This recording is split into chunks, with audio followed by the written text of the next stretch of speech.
سڵاتان لێبێ بینەرانی ئازیز و خۆشەویستی بەرنامەی ئێمە و بینەران زۆر خۆشحاڵم لەگەڵ هاوڕێی هاوکارم ئەمیر وەکو هەموو هەفتەیەک و وەکو ڕۆژانی جومعە جارێکی دیکە بۆ پێشکەشکردنی ئەم بەرنمەیە دەبینە میوانی ماڵەکانی ئێوەی ئازیز و خۆشەویست. بەڵێ ئازیزان لەنامی شۆسڵاتان لەبێت هیوادارم لارکوێیەکان ساغ و سڵامەت بن و مەجای وەشتان هەبێت تا بە کۆتایی بەرنامەم هەفتەیەش لەگەڵمان بن. بەرنامەم هەفتەیەشمان چەند بابەتێک لە خۆ دەگرێت و تا جێگەی کە مەجالیش بێت وڵام بۆ پرسیارانەی کە ئێوەی ئازیز نردووتانە ئەدەینەوە. گوڵناس بچین ناوبڕێک بینین دواتر دێنەوە بابەتەکان دەست پێ دەکەین.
گوڵناس پێشەوەی کە بابەتەکە دەست پێ بکەین لێرە جێگەی خۆیەتی کە ئەمڕۆ ساڵڕۆژی گیانبەختکردوانی ژینگە پارێزی مەریوانن واتە کاک شەریف باجوەر و هاوڕەکانی چالاکانی مەدەنی و ژینگەی خەڵکی مەریوان و کە ئەندامی ئەنجومەنی سەوزی چیا بوون جێگەی خۆیەتی کە لێرە یادیان بکەین کاک شەریف و هاوڕەکانی ڕۆڵێکی گرنگیان لە پاراستنی ژینگەی ڕۆژهەڵاتی کوردستان و بە فەرهەنگکردنی ژینگە پارێزیدا هەبوو زۆر بەداخەوە لە ڕۆژی سێ خەرمانانی ساڵی 2010دا لە کاتی کوژانەوەی ئاگری دارستانەکانی مەریواندا ئەم قارەمان و خۆڕاگرانە گیانی ئازیزیان لەدەستاوە بەم بوونەوە کۆپلە شعرێکمان بۆ هاتووە لەلایەن کاک محەممەد قادریەوە کە نردوێتی بۆ ئەم بەرنمەیە و بەم بوونەوە پێشکەش بە یادی ئازیزی کاک شەریف و هاوڕێکانی دەکات. شەوگار هەرچەند درێژ و تاریک بێ شەوە زەنگ هەرچەند ڕەش و خۆفناک بێ هیوام بە ئەستێرەکانە تا دەمە و بەیان جریویان دێ بەیانیش کە خۆری گەش هەڵدێ جەرگی تاریکی و شەوە زەنگ دەسمێ ئێوە جریوەی ئەستێرە و گزنگی ئەو خۆرە گەشە بوون بە بڵێسەی گڕی جەستەی خۆراساتان جەرگی شەوە زەنگتان سمی پەردەی شەرمی شەوگارتان دڕی ترس و خۆفتان ڕەواندەوە هەزاران جار یادتان بەخێر. زۆر سپاس بۆ هاوڕێ محەممەد بۆ ئەم شعرەی کە بەم بۆنەوە نردێتوی جارێکی دیکەش ئێمەش یادی ئەم قارەمان و خۆراگرانە دەکەین هەزاران جار یادیان بەخێبێت. بەڵێ ئەمێریش منیش پێم خۆشە لێرە کلیپێکمان ئامادە کردووە کە دوێنێ لە شاری مەریوان ساڵیادی کاک شەریف و هاوڕێیانی بوو کە بڕین بیبینین و دواتر دەگەڕین لای بیدا بچیت.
سرهدان جیرانه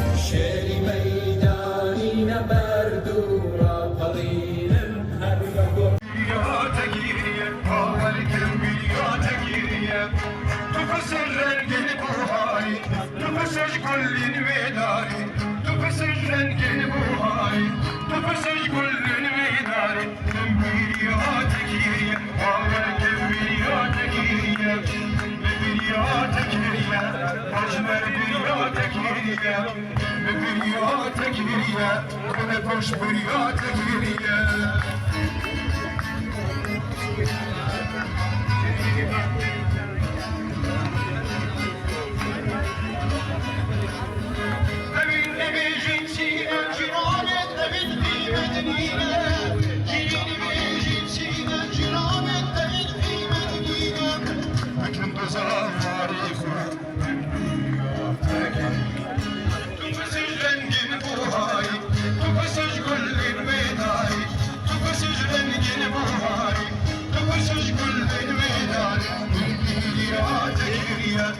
أجمل برياتك هي ببرياتك هي ونفش برياتك هي شهيد برياتك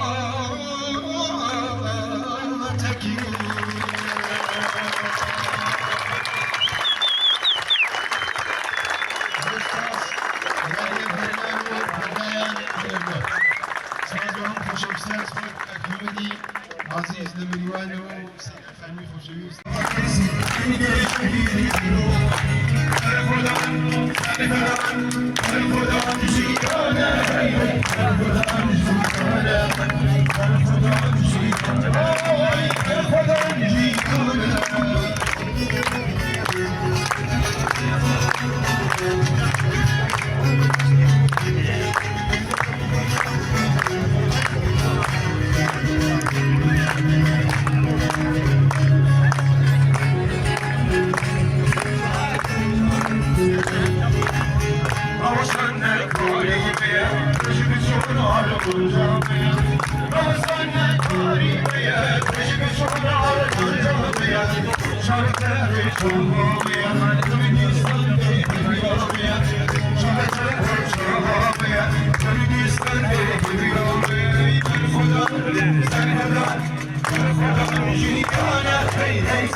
ئەمیر ئەگەر لەبیر بینەرانمان مابێ حوتوی ڕابردوو بەشێک لە وتوێژی هاوڕێ ئیبراهیم عەلیزادە لەگەڵ گۆڤاری ئایدیا دیپلۆماتیکمان خوێندەوە لەبەر گرنگی بابەتەکە لە بەرنامەیەم هەفتەشدا بەشێکی تر لە وتوێژە پێکەوە دەخوێنینەوە پێویستە ئەوەیش پێشم کە تەواوی ئەم گفتوگۆیە لە 3 ژمارەی پێشڕەودا لە چاپ درراوە کە بڵاو کراوەتەوە ئێستا لە بەردەستایە.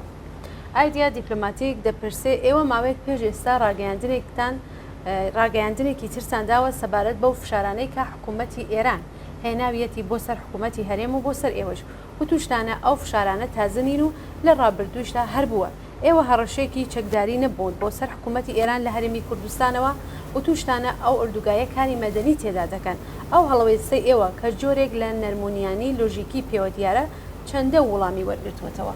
بەڵێ گوڵناس هاوڕێ ئیبراهیم عەلیزادە ئاوا وڵامی ئەداتەوە تا ئەو جێگەی کە پەیوەندی بە خەباتی چەکداری ئێمەوە هەبێت ئێمە وتومانە خەباتی چەکداری ئێمە پێویست بێت یان نەبێت نابێت لەسەر حسابی خەڵکی هەرێمی کوردستان بێت ئەوە سیاسەتێکی جێکەوتووە و تا ئێستا بەڕێوە چووە لە قۆناغی دیاریکراوی ئێستاشدا ئێمە سربەخۆ لەوەی کە حکوومەتی هەرێم چ داوایەکی لەم بابەتەوە لە ئێمە هەبێ یان نەیبێت سیاسەتێکمان داڕشکە لۆژیکی و لەگەڵ بارودۆخەکە گونجاو بێت وتمان فشارەکانی حکوومەتی ئێران معلومە هەڵوێستی حکوومەتی عێراق معلومە ئاستەنگیەکانی حکوومەتی هەرێم معلومە ئەوەندەی کە ئێمەش بەپێی بەرژەوەندیەکانی بزوتنەوەکەمان دەتوانین مرونەت بنوێنین معلومە ئێستا بەپێی ئەو هاوسەنگیە دەبێ خۆمان سیاست دابڕشن ئەوە بوو کە پێشتر باسمان کرد هێڵی سوور و هێڵی سەوزی ئێمە دیاری کراوە ئەوەندە ئێمە تێگەشتێتین حکوومەتی هەرێم بەوە ڕازیە حکوومەتی ئێران بەردەوامە لە هەڕەشەکردن و مەبەستیشی کاریگەری دانانە لە سەرورەی جەماوەر لە ناوەوەی وڵات چاوەڕێ دەبین بزانین کاردانەوەکان چۆن دەبن. بەڵێ ئەم ئایدیا دیپلۆماتیکە پرسیارێتترە پرسێت و دەپرسێ بەس لە ڕاگەیاندنەکە ئێوەدا هاتووەکە کۆماری ئیسلامی فشاری خسووتە سەر حکوومەتی هەرێمی کوردستان بۆ سنووردانان بۆ سەر چالاکیەکانی ئێوە لە هەرێمی کوردستان ئەو فشار و زەختانە چین و قسەی ڕوونی حکوومەتی هەرێمی کوردستان ڕوو بە ئێوە چییە؟ من بیستمە کە حکوومەتی هەرێمی کوردستان و حکوومەتی عێراق و حکوومەتی ئێران ڕێکەوتنیان کردووە لەسەر ئەو بابەتە و ڕازی بووە بۆ مەرجانەی ئەوان داوایان کردووە. بەڵێ گوڵناس هاوڕێ ئیبراهیم عەلیزادە ئەوە وەڵامی داوەتەوە هەر حیزبێ خۆی وەڵامی خۆی هەیە بۆ ئەو پرسیارە.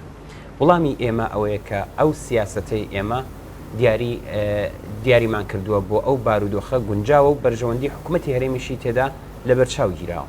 پرسیار ئەوەیە ئایا کۆماری ئیسلامی و حکوومەتی عێراق هەموو ئەو ڕێکەوتنامانەی بە درێژایی ئەو ساڵانە لەگەڵ حکوومەتی هەرێم بوویانە بە تەواوی بەڕێوەیان بردووە یان تەنانەت مافە یاسایەکانی حکوومەتی هەرێمیشیان لەبەرچاو گرتووە. بە ئەوەش بڵێم چالاکیە سەرەکیەکانی ئێمە وەکو ڕاگەیاندن و ئاکسیۆن هەموو لە ئوروپاوە بەڕێوە دەچن و هیچ جۆرە زەختێکی حکوومەتی ئێران ناتوانێت بەریان پێ بگرێت. ئێمە تەنانەت لە ڕووی داراییشەوە دەتوانین لەسەر پێی خۆمان ڕاوەستین. کەوایە دەستی کۆماری ئیسلامیش بۆ زەختخستنە سەر ئێمە ئەوەندەش کراوە نییە. لێرەش بەکردەوە وامان کردووە زەختەکە لەسەر حکوومەتی هەرێم کەم بکەینەوە. بەڵێ لە درێژەی ئەم گفتوگۆیەدا ئایدیا دیپلۆماتیک دەپرسێ ئایا بە نەزەری ئێوە ئێستا حکوومەتی هەرێم هیچ ڕێکەوتنێکی نییە لەگەڵ عێراق؟ بەڵێ گوڵناس هاوڕێ ئیبراهیم عەلیزادە ئاوا جوابی داوەتەوە ئێمە لە وردەکاری گفتوگوکانیان ئاگادار نین ئەوەی کە تا ئێستا دیمانە لەسەرەوە قەزاوت دەکەین. بەڵێ ئەمیر پرسیارێکی ترسێتە ئاراوە لەلایەن ئایدیا دیپلۆماتیکەوە ئەوەیە ئێوە تا ئێستا چەند جار ئاماژەتان بەوە کردووە کە ئوردوگاکەتان ئوردوگایەکی نظامی نییە لەلایەکی دیکەوە وتوتانە چەکدانان بۆ ئێمە هێڵی سوورە ئەوە پارادۆکسێکی تێدایە چۆن تەوزەحی دەدەن؟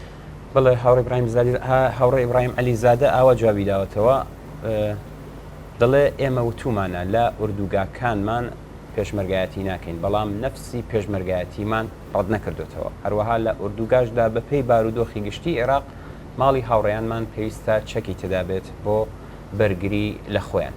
ئەوەش ناتەبایی نییە لەگەڵ سیاسەتی هەرێم و بۆ هەموو خەڵکی ئەو هەرێمەش سلمێنراوە. ئەمیر ئایدیا دیپلۆماتیک دەپرسێ لە ڕاگەیاندنێکتاندا وتوتانە ئایا دەوڵەتی کوردی مافی ئەوەی نییە ئیجازەی چالاکی بدات بە هاونەتەوەکانی خۆی لە حاڵێکدا کە دەوڵەتانی وەکو ئاڵمان و فەرانسە و کانەدا و ئەوانی تر ئەو مافیان پێداوین. ئەوە پێم وایە قسەیەکی بەجێیەوە پێم وایە کاتی خۆی لە کۆنگرەی سی کۆمەڵەشدا ئەو جدالەتان بوو لەگەڵ جنابی مام جەلال کە ئەو لەسەر پشتیوانی خەڵکی هەموو پارچەکانی کوردستان لە خەبادی یەکتر پێداگری کرد و تەنانەت ڕخنەشی هەبوو لە ڕشنووسی بەرنامەی ئێوە بۆ خودمختاری لە کوردستان. بۆچی حکوومەتی هەرێمی کوردستان لەم بابەتەوە مۆرالانە هەڵسوکەوت ناکات؟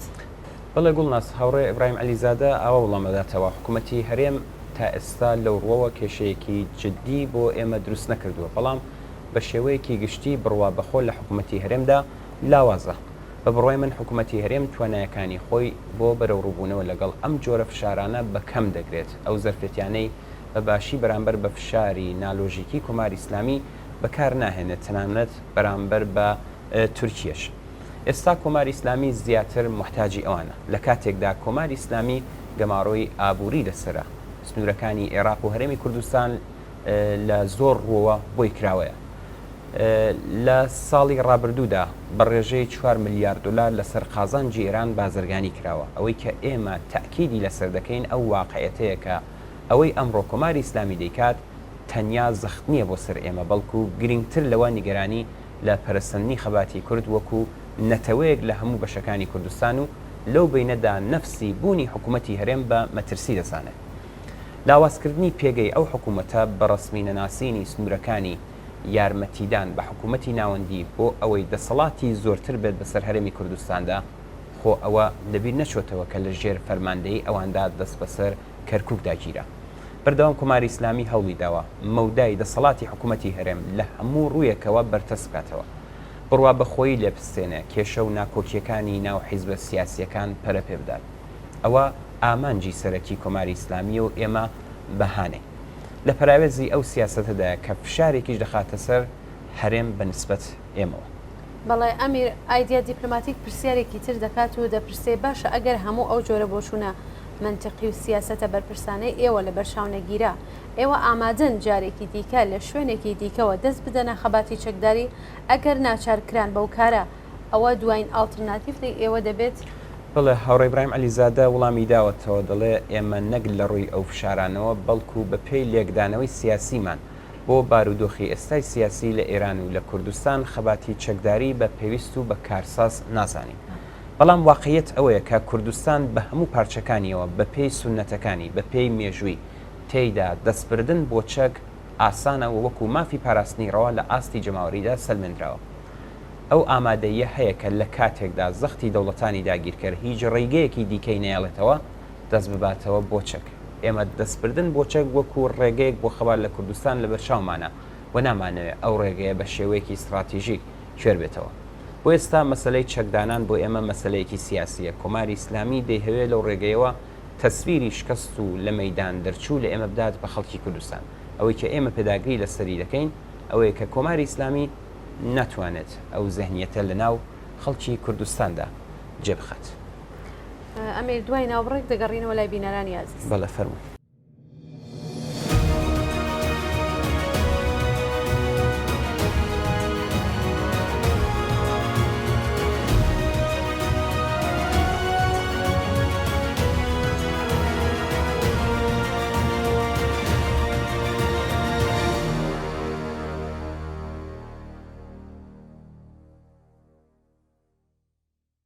ئەمیر کۆماری ئیسلامی و دەستگا ئەمنیەتیەکانی لەم ماوەی دواییدا دۆزی سەرکوتگەری خۆیان زیاد کردووە و ڕۆژ نییە کە هەواڵی گرتن و ئەزیەت و ئازاردانی خەڵک بە بیانی جۆرا و جۆر بڵاو نەبێتەوە.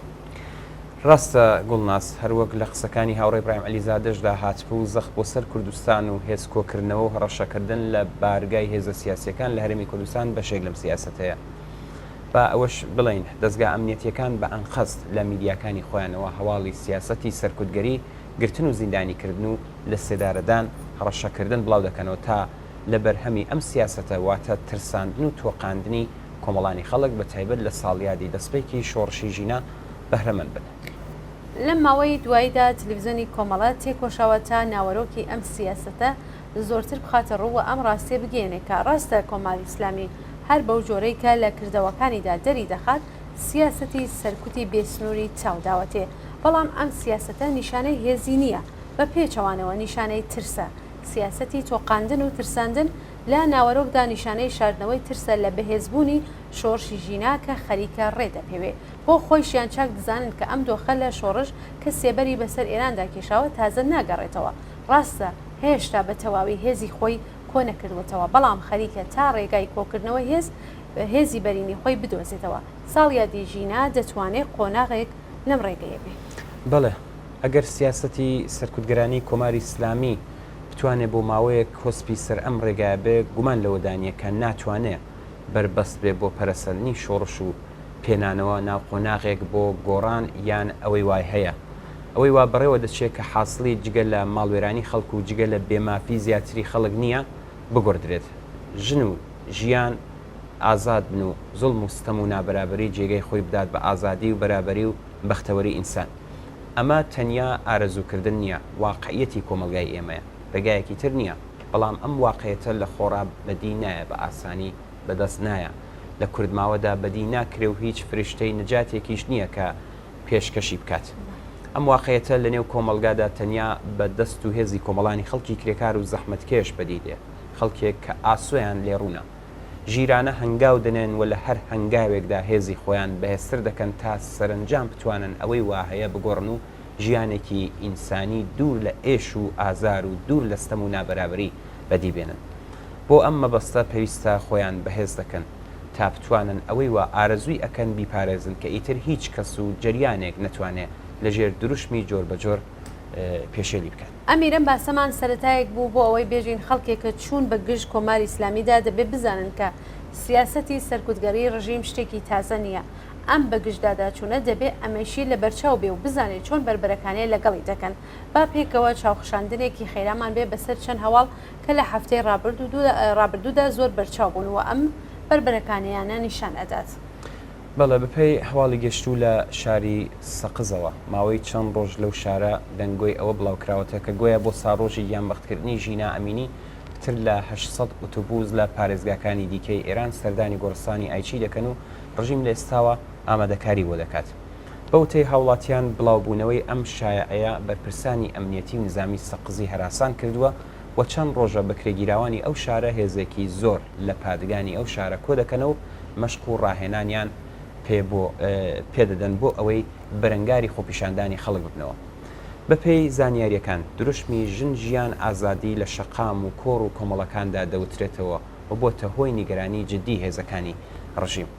هەروەها خەبەری تر ئەوە بوو کە لە سەروبەندی نزیکبوونەوەی یەکەم ساڵیادی گیان لە دەستانی ژینا ئەمینی هێزە ئەمنیەکانی ئێران فشارەکانیان بۆ سەر بنەماڵەی گیانبەخت کردووان و خۆپیشاندانەکانی ساڵی ڕابردوو دەست پێ کردووە. بۆ نمونە بەپێی ئەو هۆڵانەی لە میدیاکانی ناو ئێران بڵاو بوونەتەوە ڕۆژی چوارشەمە 16 گەلاوێش هێزە ئەمنیەکان بنەماڵەی کۆمار دەرفتادەیان دەستگیر کردووە لەبەر ئەوەی لە ساڵیادی لەدایکبوونیدا لەسەر قەبری کوڕەکان کۆبوونەتەوە. لەو بارەیەوە ماڵپەڕی هەنگاو دەڵێت بنەماڵەی کۆمار سوکایەتیان پێکراوە لە بازگەی دەواازەی شاری پیرانشار ناچار کراون کە جلە کوردیەکانیان داکەن و دەستیش گیراوە بەسەر کەلوپەلەکانی تریاندا. دوای چەند کاتژمێرێک لە دەستگیرکردنیان بنەماڵی کۆمار ئازاد کران. هاوکات دەنگۆی ئەوە هەیە کە ڕۆژی شەمەی ڕابردوو هێزە ئەمنیەکانی ئێران بە حەسەن دەرفتادەیان وتووە نابێت مەراسم ڕێک بخات بۆ ساڵیادی گیان لە دەستانی کۆماری کوڕی. ئەمیر هاوکات هێزە ئەمنیەکانی ئێران پەیوەندیشیان بە بنەماڵەی ژینا ئەمینیەوە کردووە پێیان ڕاگەیاندون کە نابێت بە بۆنەی ساڵیادی گیان لە دەستانی کچەکەیانەوە هیچ ڕێوڕسمێک ئەنجام بدەن. بەڵام ئەمجد ئەمینی باوکی ژینا لە پەیامێکدا بە زمانی فارسی نووسیوێتی گیانی من لە گیانی کچەکەم ئازیزتر نییە، مەرگێکم لە پێشە و گیانێکم هەیە، کچەکەم چووە کوێ، منیش بۆ ئەوەی ئەڕۆم کەوایە ڕێوڕسم ئەنجام ئەدەم. جگە لەمانەیش لە هەموو شوێنێکی ئەم دنیاە نامەیان بۆ نردوم و هاوسۆزی و پشتیوانی خۆیان دەربڕیوە و منیش بەو پەڕی ڕێز و حرمەتەوە خۆم ئامادەکرۆ بۆ ئەوەی ڕێوڕسم بەڕێو ببم. ئەم چەند نمونەی لە هەڕەشە و گوشارەکانی دەستگا ئەمنیەتەکانی کۆماری ئیسلامی هەروەکو پێشتر باسمان کرد لە ڕاستیدا ترس و نیگەرانیە لە درێژەی شۆڕشی ژینە. بەڵێ گوڵناسچین ناوبڕێک ببینین دواتر دێنەوە خزمەتیان بابەتێکی تر پێشکەش بە بینێرانی عزیز دەکەین. فەرمایش. دیگر هزی خبر آفرین هر وقت بستانی گردی آورین دیگر هزی خبر آفرین هر وقت بستانی گردی آورین کوتگر سوتم دیداری خنمزی و اوای ملت بسر دستی بجی کوتگر سوتم دیداری خنمزی و اوای ملت بسر دستی بجی دیگر هزی خبر تو آوری هر وقت بستانی گرمی آوری دیگر هزی خبر هر وقت بستانی گردی آوری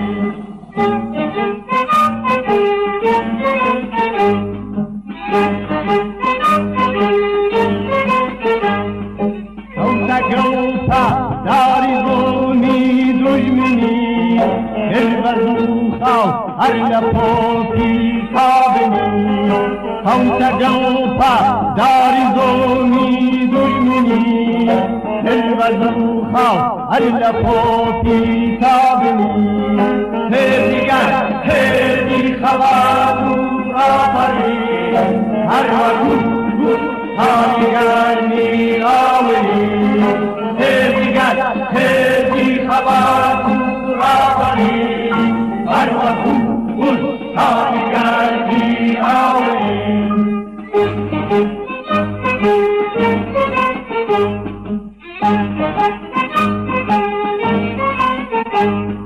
مشعلی آزادی ها کربادیان بو گلن روشن به تاثور لیان مشعلی آزادی ها کربادیان بو گلن روشن به تاثور لیان دیگر هدی خبر آفرین هر وقت بستانی گردی آوری دیگر هدی خبر آفرین هر وقت بستانی گردی آوری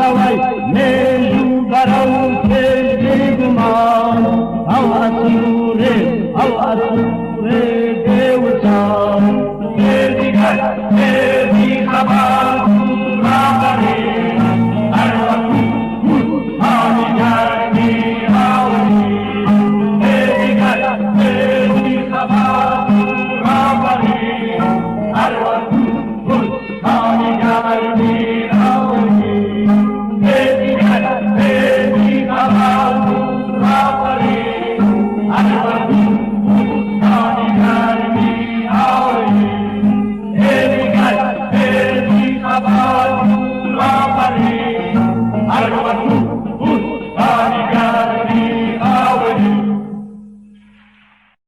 ئەمێ لەم بەشەی بەرنامەکەمان کاک محەممەدی قادری هاوڕێی خۆشەویستمان شعرێکی بۆ بەرنامە ئێمە و بینەران هەناردووە لەژێر ناوی ڕاپەڕینی کۆمەڵانی ستەملێکراوی ئێران شۆڕشی ژن ژیان ئازادی تێک ناشکێ و سەردەکەوێت.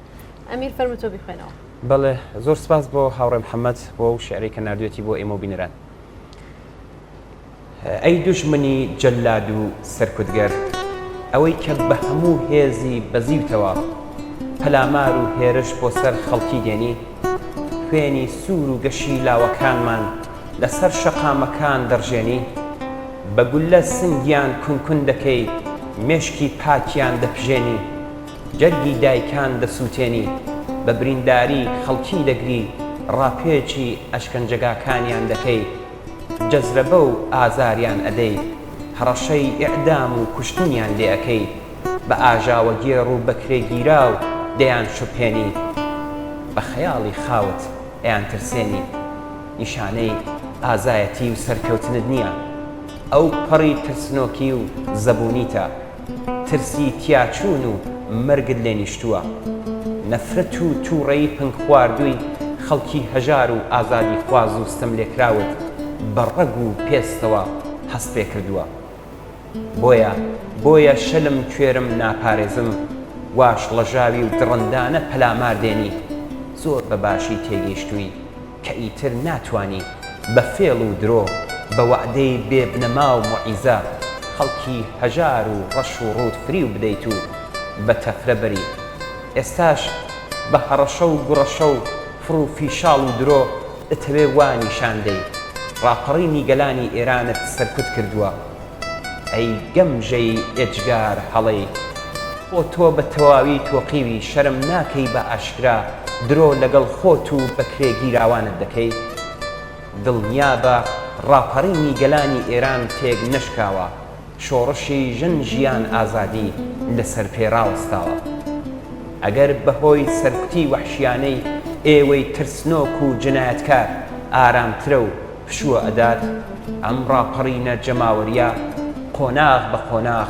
ڕێگا دەبڕێ و دەچێتە پێش هەنگاو بەرەو سەرکەوتن هەڵدەگرێت خەڵکی ڕاپەڕین و شێوڕژگێر پشوو درێژن لە مەیدانی خەباتی چینایەتیدا وشیارن بەڕابەری کرێکارانی وریا و پێشەنگ و خەباتکار پێداویستی هەر قۆناغێک تەیار دەکەن خۆڕێک دەخەن خۆ ساز دەکەن بێترز لە هێزی زۆر و زەبەنتان ئازایانە و لەخۆ بردوو وەکو ئەوەی لەم چۆن ڕۆژەی ڕاپەڕینەدا نیشانی هەموو جیهانیاندا دووبارە و چەند بارە دێنەوە مەیدانی خەبات شەقام و کۆڵانی شارانتان لێ ئەگرن دار و پردووی ئەم وڵاتەتان بەسەردا دەڕوخێنن بەرەو زبڵدانی مێژوو پەلکێش دەکرێن لە گۆڕ دەنرێن سەرکەوتوو بێت ڕاپەڕینی گەلانی ستەملێکراوی ئێران زۆر سپاس بۆ هاوڕێ محەممەد قادری بۆ ئەم شعرە حماسی بۆی نردوین و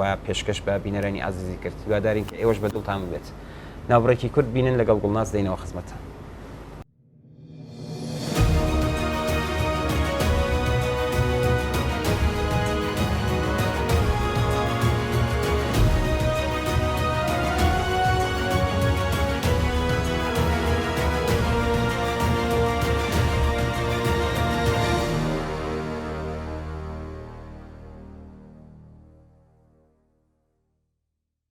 ئەمیر لەم بەشەدا بینەرێکی یاسیسمان بە ناوی تەیمۆ نامێکی بۆ ناردین و و تێدا باسی چەند تایبەتمەندی سیستمی ئایدۆلۆژی کردووە بەسپاس کە کاک تەیموور کورتکراوێکی نامەکەی دەخوێنینەوە.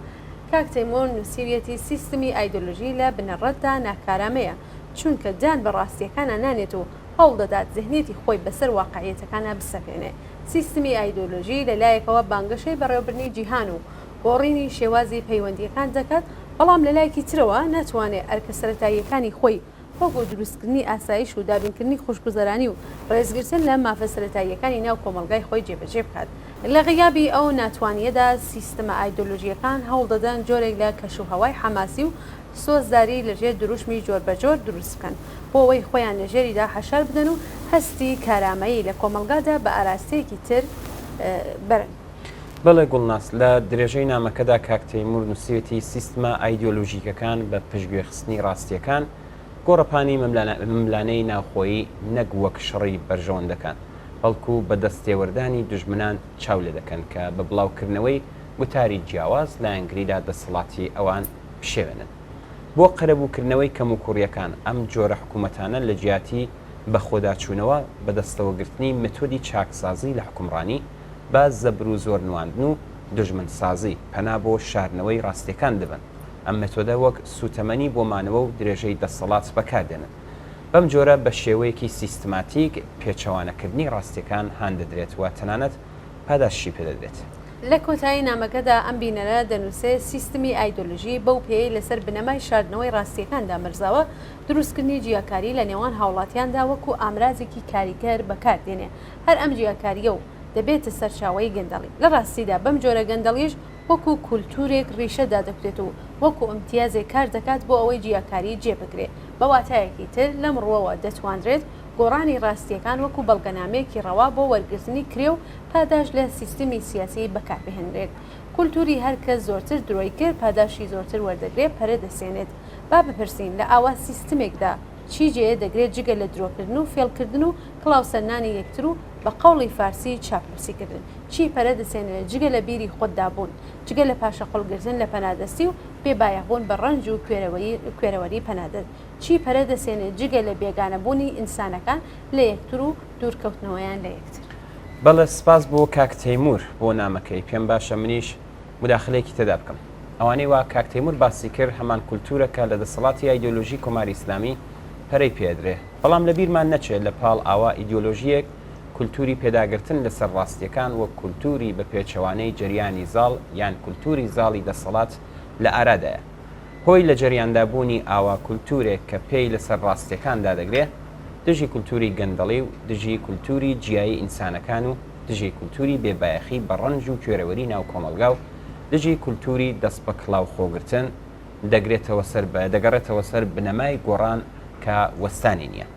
پێ بە پێی گەشەی کۆمەلگا ویستی گۆڕان لەوێ وا هەیە و نامۆیە لەگەڵ مافە سەرەتایەکانی خەڵکی کرێکار و زەحمەتکێش. گۆڕان کە لە کێشەی ناو کۆمەلگاوە سەرچاوە دەگرێت وەک متۆڕی حرەکەتی کۆمەلگا کار دەکات و دژی ڕسم و یاسای کۆن و کولتوری کۆن بۆ بەدیهێنانی کولتوری نێ بەردەوامە. ئەمە ڕوتێکە کە وەستانی نییە کەوابوو هیچ ئەندازەی کە شاردنەوەی ڕاستیەکان ئەگەرچی کۆست بن و ڕێگای ڕوتی گۆڕان دژوار بکەن، بەڵام گومان لەوەدا نییە کە ناتوانێت بەری پێبگیرێت.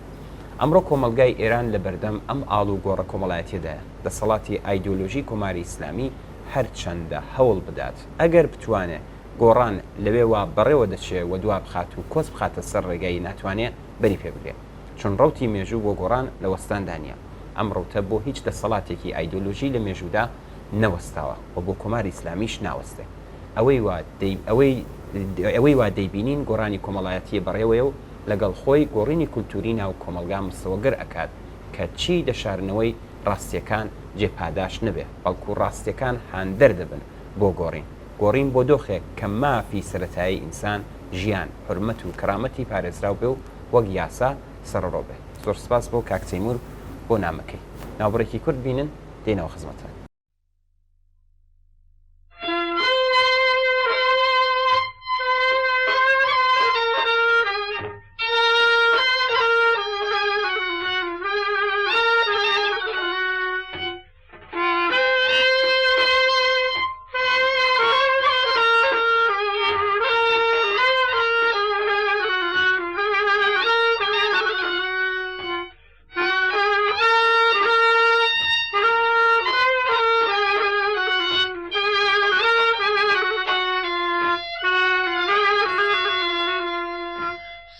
پێگاهێشت نەهاتی جانە کالیمۆت زارد بووەن وەرە سێو پێگاهێشت نەهاتی جانە کالیمۆت زارد بووەن وەرە نەخۆش کەوتم نەهاتی گوڵەکەم وادەیان کێشان وەرە نەخۆش کەوتم نەهاتی گوڵەکەم وادەیان کێشان وەرە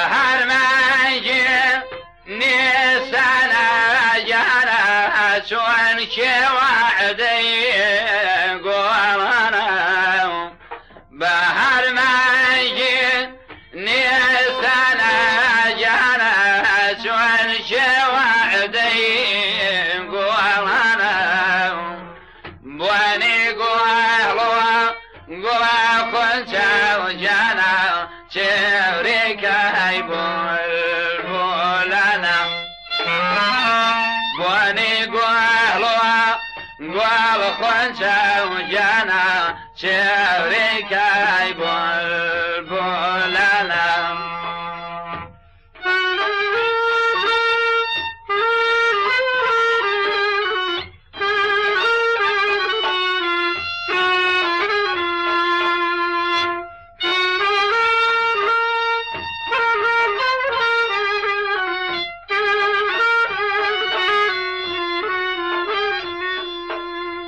ماڵمانم بەر ئەو بارە بمرم کەمنی کۆشدا و دۆڵبەرە ماڵمانم بەر ئەو بارە جانە کەمنی کۆشدا و دۆڵبەرە بەدەم جیاوم داوداتێ و خانم با چاو پێم دەڵێ وەرە جەرگم هەمووی لە دێلاتاو بمرم بێورێندا هەوری و خەنجەرە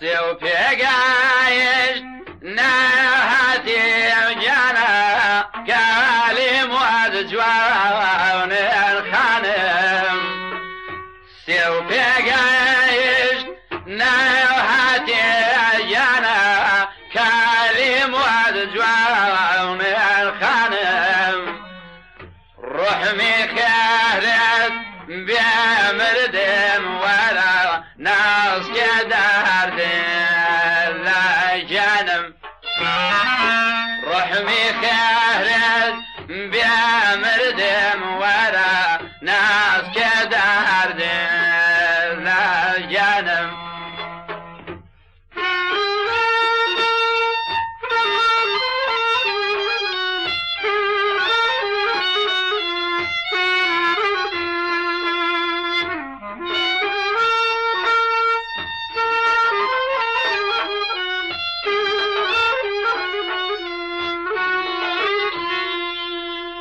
هيلامينو ويلك جانا لا بلان جاي مالك مالك واقما جيت شاردا وبمرم که لیلا چه و اندر که لبر خوافی خودم نبی و اسمر بگولک. لەم بەشەدا بینەرێکی ئازیزمان بە ناوی شیلان نامێکی بۆ نردوین و داوای لێکردوین کە نامەکەی بخوێنینەوە. هاوڕێ شیلان نووسیویەتی ڕۆژی سێشەمەی ڕابردوو هەفتەی گەلاوێژ ڕۆژی ڕۆژنامەنووسی کۆماری ئیسلامی ئێران.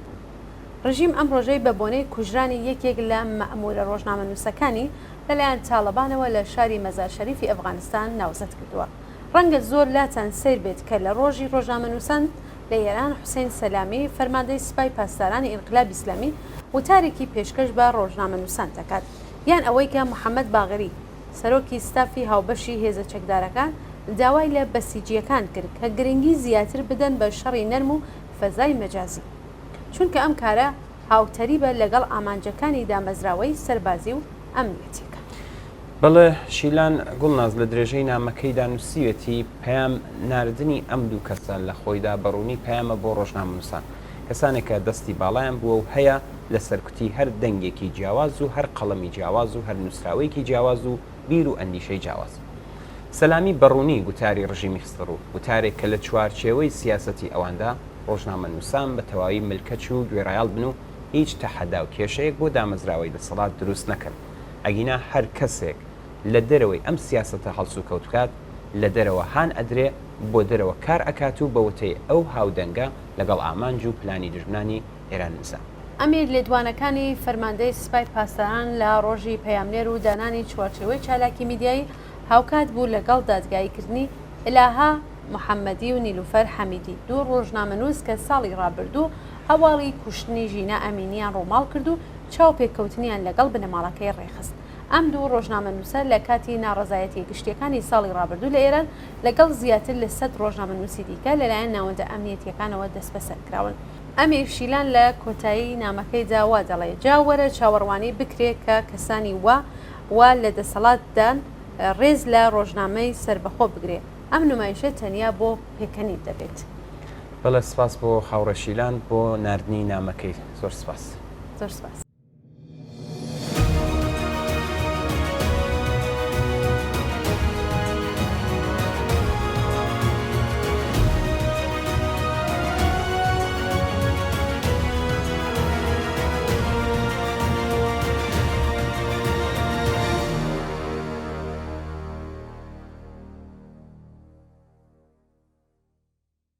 گوڵناز لە نامی پێشوودا شیلان قسە و باسی فەرماندەکانی نظامی و ئەمنیەتی کۆماری ئیسلامی بۆ ڕۆژنامەنووسانی وەک نمایشێکی کومێدی باز کرد کە هەر بۆ پێکەنی نەبێ.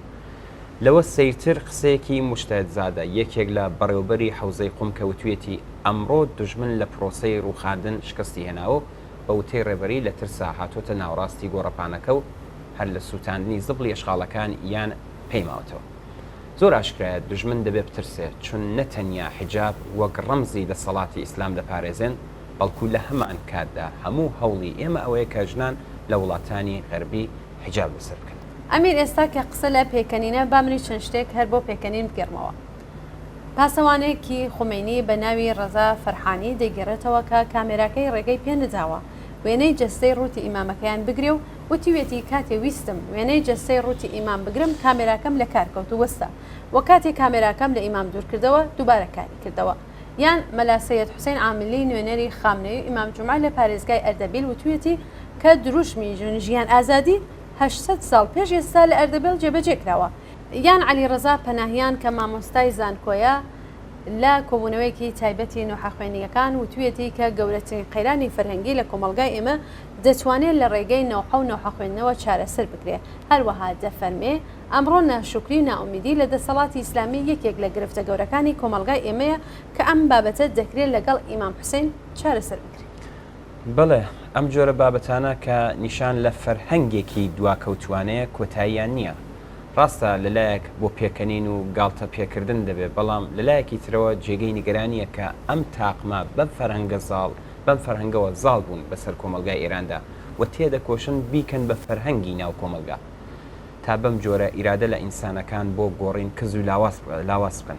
بەڵام سەرڕای هەر ئەندازە وەڕێخستنی گاڵتەجاری لەم چەشنانە کە تۆ باست کرد ناتوانی ئیرادەی خەڵکی تینووی ئازادی بەرابەری تینووی ژیانێکی باش و ئینسانی تینووی فەرهەنگی پێشکەوتووی و مدرن و ئەمڕۆیی دابمرکێنن ئەوەی کە دەڵێن خەڵک ناشکرن و ناومێت بوون لە دەسەڵاتی ئیسلامی نیشانەی ئەم واقعەتەیە شۆڕشی ژینا بە دروشمی ژنجیان ئازادی دەستپێکی بەگشتداچوونی ئەم نوعە لە کولتور و ئەقلیەتەیە کە نامۆیە لەگەڵ ویستی ئینسانی سەردەم بۆ بەهرەمەندبوون لە ئازادی و بەرابەری و ڕفاه و خۆشبەختی ئەوەی ڕاستی بێ شەیپوری وەلانانی بیری کۆن ڕەوشی کۆن و فەرهەنگی کۆن دەمێکە لێدراوە و هەموو ئەم گاڵتە جاریە بە لە قاژەی هەرچی کۆن و کۆنە پارێزیە بەرامبەر بە سەرهەڵدانی نوێ بیری نوێ ڕەوشی نوێ و فەرهەنگی نوێ ئەمڕۆتە لە ئێرانی ژێر دەسەڵاتی کۆنە پارێزی دەستی پێکردووە و خەریکە بەهێزتر دەبێت تا بەدی بێنێ کۆمەلگایە کە تێیدا ئینسان بەختەوەر بێ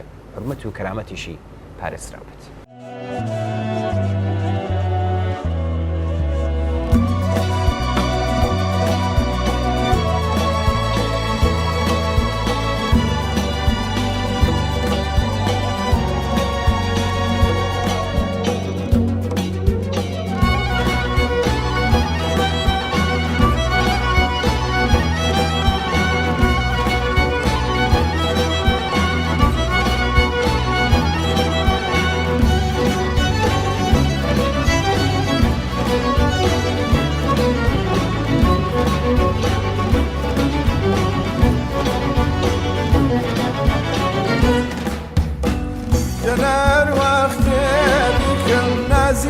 تاسەی چاوەکردێ ئەوە جەرجار خاوەکەم باوانم لە حاو ناوەکردها گردی زەردە و لای منی زەردە گردنی زەردە هەروایەوە ئەو ملوان کەیوا لە منیایە ئاوێتە زولفی هەودایەوە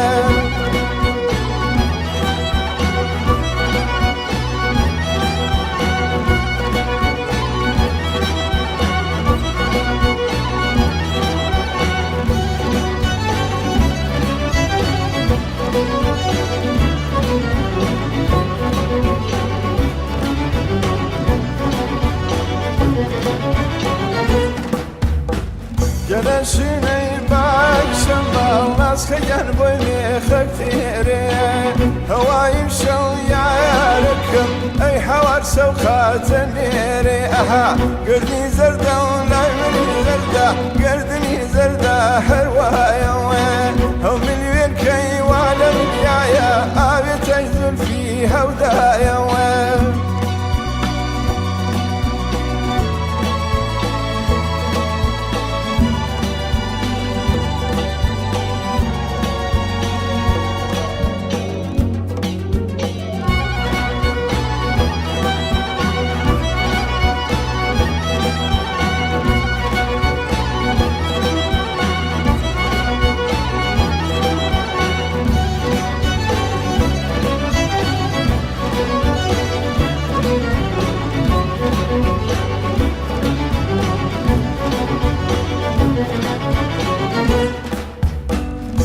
شمال بیشنی باوانم یخی کتانو هوا گرماکی گریان نازلی درشی دگیانو آها گردی زرده و لای منی زرده گردنی زرده هروایوه هملوان کیوالا منیایا آویتای زلفی هودایوه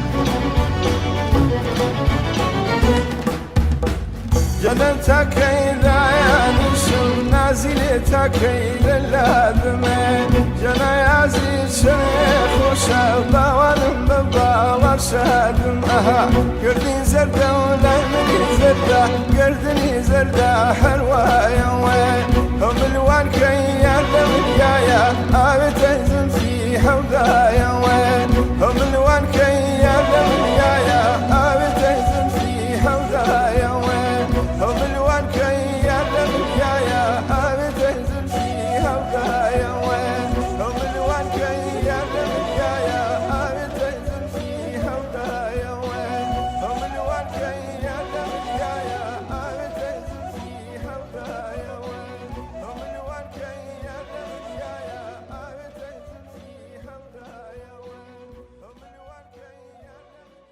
بەڵێ ئازیزان بەم جۆرە گەشتینە کۆتایی بەرنمەی ئەم هەفتەیە ئێمە و بینەران زۆر سپاس بۆ ئەوی کە تا ئێستا لەگەڵمان بوون چاوەڕێی نامە و ئیمەیل و تەلەفۆن و پەیوەندی ئێوەین بۆ هەرچی زۆرتر ڕازانەوەی بەرنمەکەی خۆتان حتمما پەیوەندیمان پێوە بگرن و ڕابۆچوونەکانتان باس بکەن. بەڵێ ئازیزان سپاس بۆ ئێوەی خۆشەویست.